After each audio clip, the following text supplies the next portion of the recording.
years of frustration, I kept hearing about this diet like over and over again. Like my friend told me about it and I was just like, that sounds ridiculous. And, then I was getting a massage one day and, the masseuse noticed I had flat feet and somehow it came up that I had lupus. And she asked me if I had tried this diet called the ketogenic diet. And this is a few years back now, in 2016, when, there wasn't really that much talk about the ketogenic diet in general. It was still pretty much like bro science and, just like blog stuff.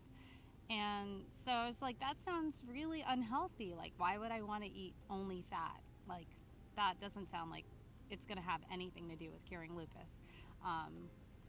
But to my surprise, I tried it out and lo and behold, like I found that, just by cutting out a few carbs and actually just cutting out all carbs, I found that my symptoms were basically gone. So after a while, I noticed I was having a lot of success. I noticed, my joint pain was all gone. I will admit I wasn't the most religious about taking my medication back in college,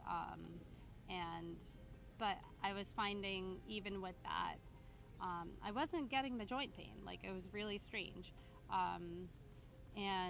I still continued to take my medication, of course, but I was like, maybe there is something to this keto diet after all. So I maintained that lifestyle for quite a bit. It was about 2.5 years total, with some like little breaks in between. So I would take like the typical maintenance breaks where you do go back to eating carbs. But then I noticed, I actually felt better when I wasn't ingesting like, the pasta and, some of the heavier carbs like regular bread and things with gluten in them. I noticed that I wasn't tired anymore. I noticed I had a lot of energy and, not my original intent, but I noticed, I was losing a lot of weight. I was back to like healthy weight that I was like at the beginning of college, and it really didn't take much effort because even though I was active, I wasn't like, working out every single day. So that was a really nice side effect. So I did do that for about 2.5 years, and I talked to a friend, and it turned out that, ketogenic diet is not exactly the healthiest lifestyle you could lead, but it's not for the reasons that you thought.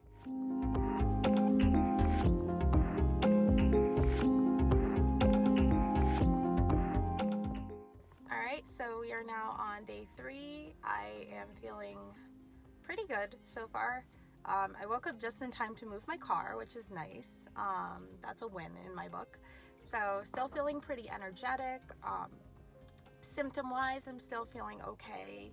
A lot of the nerve pain that I was feeling on day 1 has gone away, and now it's more like an occasional dull ache in like my shoulder. Most of the pain in my fingers, or all of the pain in my fingers and my toes, is gone, and what is there in my shoulder is barely noticeable. So hopefully it stays that way, and hopefully it just goes away. So today, I think right now I'm not feeling super hungry, so I might just have some tea and then save the L-bar for later. Today is the day where a lot of stuff really kind of disappears, so no olives and no Choco Crisp bar at dessert time or dinner time.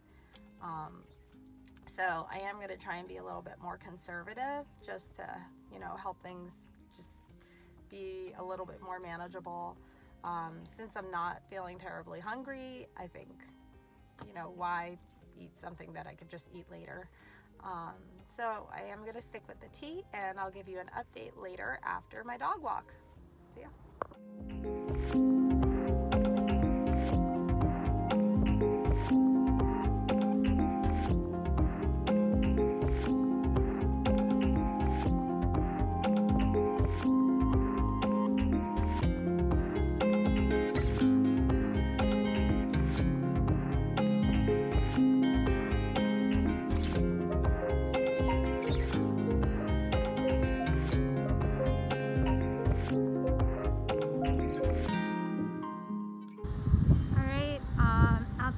going on a quick bike ride before dinner.